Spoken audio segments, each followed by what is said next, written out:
Bonsoir Masayoshi Son. Yes, good evening. Bonsoir. Merci d'être avec nous. Vous êtes le président fondateur de SoftBank, un géant mondial de la tech, et vous êtes depuis ce matin la plus grande capitalisation boursière du Japon.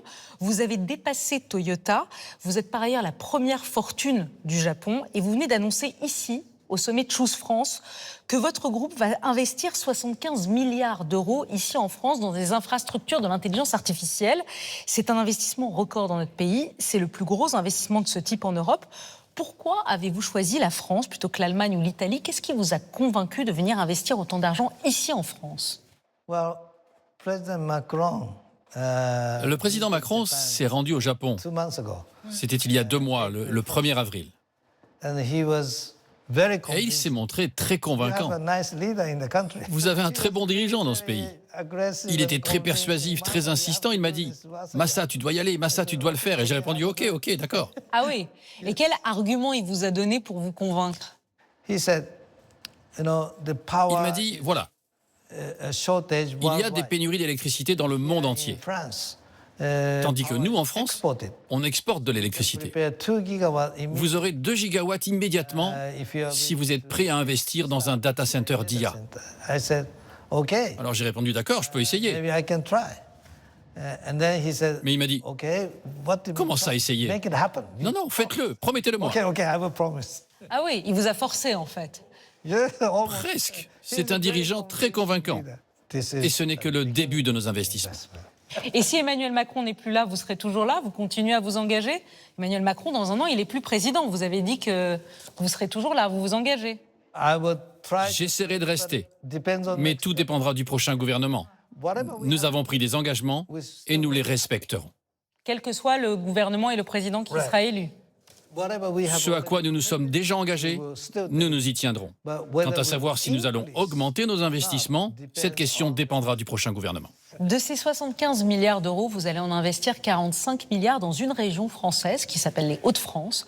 Pourquoi vous avez décidé de construire vos futurs data centers dans cette région précisément? It is an industrial industry. C'est une région industrielle qui dispose de bonnes infrastructures, Good infrastructure. d'électricité Has the power. et surtout de terres disponibles.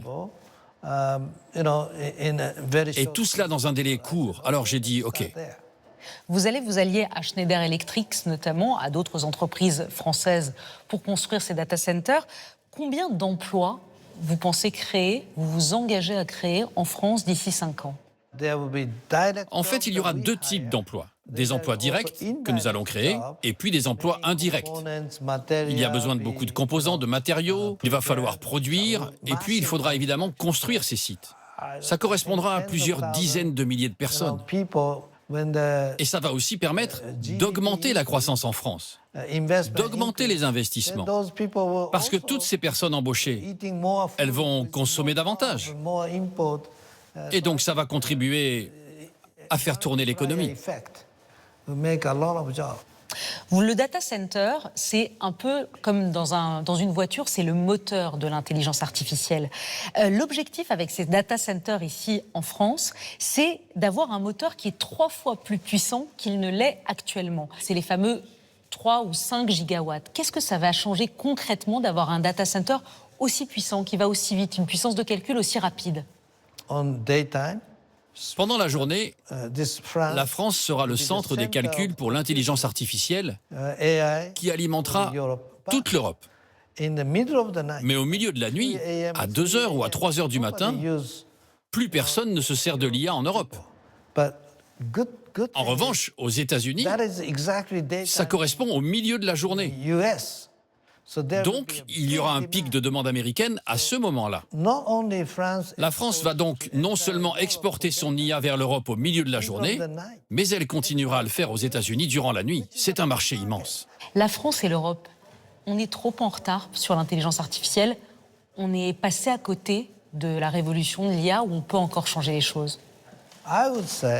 Je dirais que tous les pays du monde sont en retard.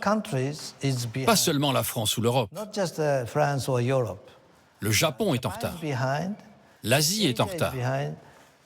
Il n'y a que la Chine qui arrive à talonner les Américains, qui sont très loin devant tout le monde. For AI, Sur l'IA, les Américains sont clairement les meilleurs. Chinese, Mais sur les robots, les Chinois sont devant. they're not going to slow Et ils ne down. vont pas ralentir, bien au contraire. Ils vont continuer à se développer. Europe also needs L'Europe a donc besoin d'entrer dans cette nouvelle civilisation. AI and AI Quoi qu'on robotics. pense du bien ou du mal des robots ou de l'IA, c'est une nouvelle civilisation qui émerge. Like, hundreds of years ago, Il y a 100 ans, l'électricité, les automobiles ont créé une nouvelle civilisation. Et c'est précisément ce qui va se passer avec l'intelligence artificielle. Comme ce fut le cas avec Internet il y a 20 ans. Pour l'IA, ce sera pour les 100 prochaines années, pour les 1000 prochaines années. Sans IA, plus de civilisation. Donc il va falloir s'adapter, il n'y a pas le choix.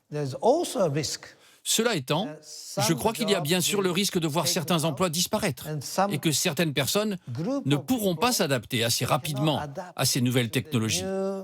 Il faudra donc, d'une manière ou d'une autre, créer des filets de sécurité. On dit que vous êtes un familier de la Maison-Blanche, que vous connaissez très bien Donald Trump. Quel regard portez-vous sur la guerre qu'il a lancée au Moyen-Orient depuis 3 mois? Et est-ce que vous craignez que le blocage du détroit d'Ormuz impacte durablement la croissance mondiale? Je crois que l'économie mondiale est déjà touchée. Je crois que le président Trump, le gouvernement américain, sont également touchés. Ils souffrent. Donc ils sont en train de chercher une solution par eux-mêmes. C'est un bon businessman, Donald Trump? Je le crois, oui. Il est meilleur businessman ou meilleur président des États-Unis? Je crois que c'est un excellent président. Et qu'à côté de cela, il a toujours été un excellent homme d'affaires. Il a du talent pour les deux. Merci d'avoir été avec nous. Merci beaucoup, Masayoshi-san. Merci. Thank you.